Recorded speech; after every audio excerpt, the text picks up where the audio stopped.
Hey, what's up you guys, it's Dorothy and welcome back to my channel. In today's video, we're going to go into chapter 12 of One of Us is Back by Karen and McManus.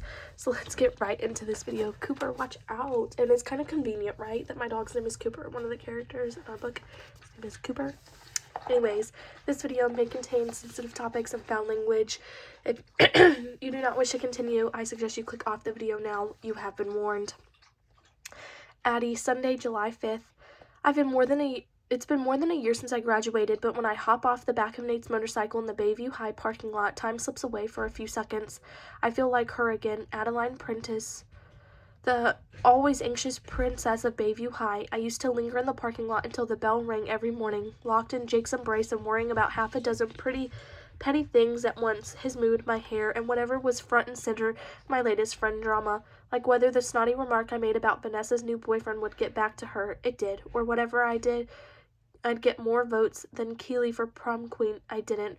Running beneath all of that, even before everything imploded with Jake, TJ, and Simon, was my deepest, darkest, most constant fear. I'm not good enough, and I never will be. I don't miss high school for a lot of reasons, but I especially don't miss that. Nate must be experiencing similar deja vu because we haven't even gotten our helmets off before he mutters, I could happily live the rest of my life and never come back here. Same, I say, fastening Nate's extra helmet over his handlebars. We cross the parking lot and head to the break room for the break in the fence that surrounds Bayview High's athletic fields. Have you heard anything else from your dad? Nate checks his phone. No. He wants you to meet him in the equipment shed? Yeah, I guess. He finally found his keys, at least. Where is the equipment shed exactly? Behind the baseball diamond, Nate says, and I can't help being relieved that he didn't say the football field. I'd much rather this trip down memory lane not include a detour through Cooper's old stomping grounds. I'd much rather this trip down memory lane include a detour through Cooper's old stomping grounds than the one that belonged to Jake, I say, right before my throat closes up. It's like I performed the worst magic trick ever in the corner of my brain that's currently reliving Bayview High's conjured him out of thin air because all of a sudden there he is less than 50 feet away, dressed in a t-shirt and gym shorts.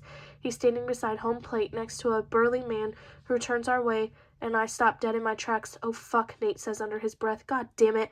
I'm such an idiot. My dad told me he works out here sometimes, but I didn't think. I never should have brought you here. I'm sorry, Addie. Let's go. No, I say as Jake's head swings in our direction. This was bound to happen eventually, wasn't it? I can't spend my life sculling around the edges of his safe zone to avoid Jake's wrath. I did enough of that when we were dating. We stare at one another for a few endless beats. My heart pounds in my ears so loudly that I can't hear whatever Nate is muttering under his breath, and black spots dance across my vision. For one horrifying second, I'm afraid I'm going to pass out, but then the dizziness passes and a strange feeling of calm settles over me. This is the worst thing I could have imagined. A month ago, but I'm still standing. I will always keep standing. Jake raises one hand slowly, and not a wave exactly, more like a placenting gesture. We didn't think anyone was here, he says. I'll go. Those are the first words Jake has spoken to me since the night in the woods behind Jana's house, when he put his hands around my neck and said, you should be in jail instead of Nate, Addie, but this works too. I push the memory away and say, do what you want. In a loud, clear voice, it has nothing to do with me. Then I force myself to continue walking toward the bleachers with Nate silently keeping pace by my side. That's another good thing about Nate. He knows when to shut up.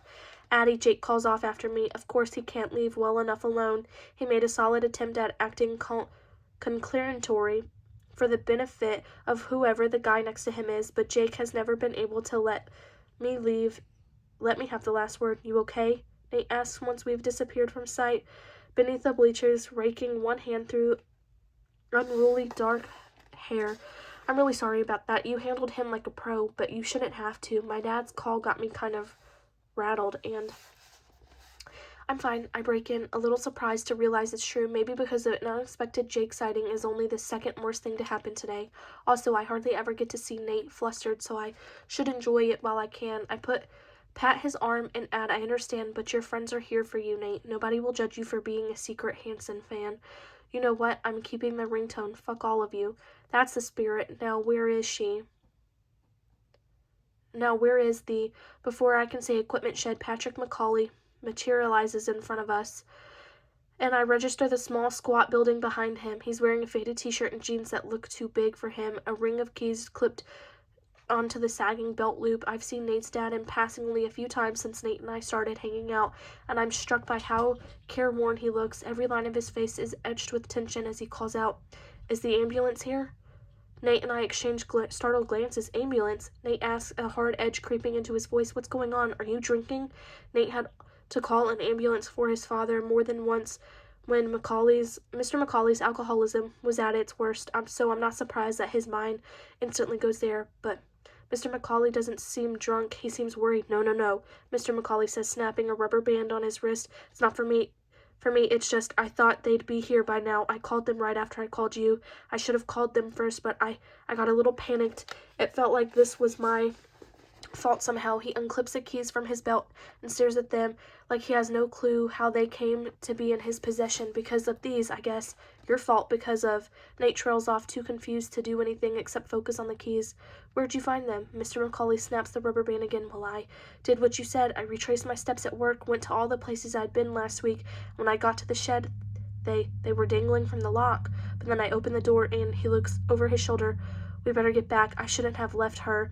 But I heard voices and I thought—" Cold sweat pricks the back of my neck. "Left who?" I ask. Nate strides past both me and his dad, quickly pushing the door fully open. He sucks in a sharp breath and disappears inside the shed. I follow him, blinking as my eyes adjust from sunshine to the dimness of the musty shed. Nate is crouched on the ground beside one of the walls, leaning over. "Phoebe!" I cry out. I nearly trip in my haste to reach her, heart racing as I drop to my knees beside Nate. Phoebe is slumped against the wall like a discarded rag doll, but her clothes streaked with dirt and her bronze curls hanging limply over her pale, still face. All I can think is, we're too late. Something terrible has happened, and we're too late to stop it. Then Phoebe's head jerks up and her lashes flutter.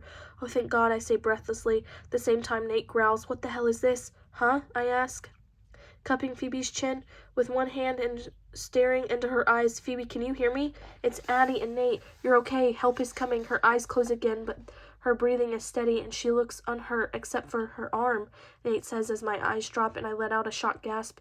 The word is written in Phoebe's left arm is what looks like black Sharpie, each capital letter so big, bold, it should have been impossible to miss. Practice. Excuse me. That is the end of this chapter. I will see you guys in the next video. Bye.